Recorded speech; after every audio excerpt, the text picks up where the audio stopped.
इस वक्त अमेरिका में माहौल क्या है और काफ़ी कांटे का मुकाबला डिफाइन एंड बयान किया जा रहा है between Trump and Kamala Harris. तो क्या पहली बार ट्रंप दूसरी बार सदर बनने में कामयाब हो जाएंगे अमेरिकन हिस्ट्री में?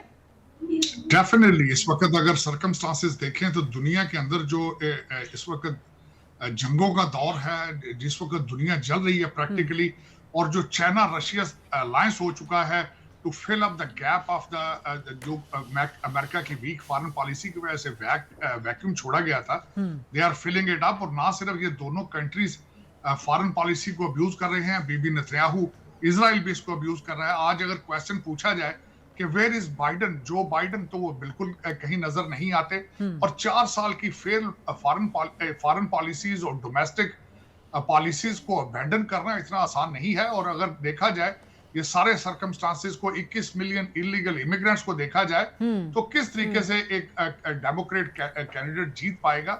ये जो मार्जिनल चीजें कही जाती हैं, ये भी एक लेफ्ट विंग मीडिया कैंपेन का हिस्सा है, लेकिन एक मैसिव सपोर्ट डोनाल्ड ट्रंप साहब के सामने है। लोग पेट्रोल पंपों पे जाते हैं तो शाक होता है, जब ग्रोसरी लेने जाते हैं तो शाक होता है। तो दर हकीकत इन सारी चीजों का हल आज निकलेगा। डोनाल्ड ट्रंप साहब ने कहा है कि अमेरिका इज ऑक्युपाइड, और इस ऑक्युपेशन से आज वो अमेरिका को आजाद करेंगे। बिल्कुल ठीक है। और कन्वेंशनली अमेरिका में जो रेड स्टेट्स हैं दे विल स्टे रेड, जो ब्लू स्टेट्स हैं दे विल स्टे ब्लू, लेकिन जो स्विंग स्टेट्स हैं वहाँ पे आके जो है ना मामला फंस जाएगा। तो साजिद तारर साहब, कब तक तवक्को रखी जा सकती है? आप समझते हैं कि with in 24 to 48 hours US election का रिजल्ट आ जाएगा या इसमें ताखीर हो सकती है? नहीं, मेरे ख्याल में क्योंकि मैसिव सपोर्ट होगी, हाँ, तो उसमें फैसला जल्दी आ जाएगा। अच्छा। मेरे ख्याल में नेक्स्ट 24 आवर्स में आप देखेंगे कि the president will be declare. कल एक डिसाइसिव स्टेट है पेंसिल्वेनिया, उसके दोनों कैंडिडेट्स ने वहां अपनी कैंपेन का इख्तिताम किया था, और उस स्टेट के अंदर अभी तक जो पोलिंग हुई है, अर्ली वोटिंग, उसके अंदर 39% डेमोक्रेट्स ने वोट किया है, 49% रिपब्लिकन। ठीक, तो Donald Trump they are very confident right. ठीक। तो आपके दावे के मुताबिक 24 घंटों के अंदर रिजल्ट आ जाएगा अमेरिकन प्रेसिडेंशियल इलेक्शन का, और आपके दावे के मुताबिक ट्रंप जो हैं दूसरी बार सदर बनने जा रहे हैं। तो यानी कि इसका मतलब ये भी लिया जा सकता है कि बस इमरान खान के जेल से बाहर आने में भी थोड़ा ही अरसा रह गया फिर? साजिद तारर साहब, नहीं, मेरे ख्याल में ये स्पेकुलेशन होगी। पाकिस्तान के साथ रिलेशनशिप अमेरिका के बेहतर हैं। हमारे आर्मी चीफ साहब का दौरा बड़ा कामयाब रहा जब थे। स्टेट ऑफ पाकिस्तान के साथ रिलेशनशिप बेहतर होंगे, लेकिन जाती relationship, this is not how the sole super power on the planet behave. और मेरे ख्याल में ये स्पेकुलेशन है। हाँ, कोशिशें बहुत हैं, डॉलरों की बारिशें बहुत हैं, लॉबी बहुत है, लेकिन मैं समझता हूँ ये स्पेकुलेशन से ज्यादा। तो क्या ये लॉबी इंपैक्ट कर सकती है कि बिकॉज पाकिस्तान तरीके इंसाफ की अमेरिका में जो लॉबिंग रही है, और अगर ट्रंप बन जाते हैं प्रेसिडेंट, तो क्या ये लॉबी कामयाब हो सकती है वहां पे कि इमरान खान को जेल से निकलवाया जाए? कोई इंपैक्ट हो सकता है इसका? नहीं, मेरे ख्याल में इस लॉन्ग शॉट। देखें, पाकिस्तान भी एक इंपॉर्टेंट एलाय है, लेकिन डोनाल्ड ट्रंप साहब की टेबल के ऊपर जंगें हैं, 21 मिलियन इलीगल इमिग्रेंट्स हैं, जो वैक्यूम मैंने आपको बताया चाइना रशियन अलायंस है।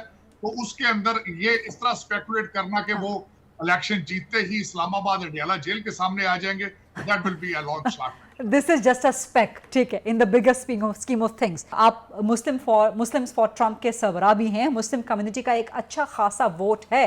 तो वो वोट आप समझते हैं ट्रंप की तरफ जा रहा है, या मैं देख रही थी कि बहुत सा अनडिसाइसिव वोट भी है because of the middle east situation, the middle east crisis? Sajid Tarar साहब जी, इसमें बताना चाहूंगा कि मैं डोनाल्ड ट्रंप साहब के साथ 2016 से मुंसलिक हूँ। 2016 में ये वोट 7% थे, 2020 में ये तकरीबन 20% गए, अब ये 52% है। डोनाल्ड ट्रंप साहब ने कल अपना आखिरी दिन जो है उसको कंक्लूड मिशिगन में किया है।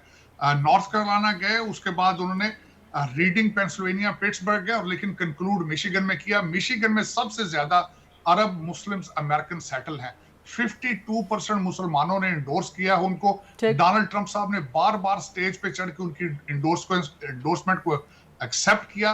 कल जब पिट्सबर्ग में जिस रैली से खिताब कर रहे थे, फिर उन्होंने मुसलमान इंडोर्समेंट को ब्रैग किया है, बात की है। तो इस वक्त देखा जा रहा है कि डोनाल्ड ट्रंप जो है, he will be a peace president versus a war president. दुनिया आप देख रहे हैं कि तीसरी जंग के धाने पे खड़ी है। और इंटरेस्टिंग स्टेटमेंट। आप एक आप एक कॉनोटेशन ड्रॉ कर रहे हैं कि peace president versus the war president, और बाइडेन इंतजामिया पे यही इल्ज़ाम लग रहा है कि उन्होंने मिडिल ईस्ट का जो क्राइसिस है उसको सॉर्ट आउट करने में कोई किरदार अदा नहीं किया।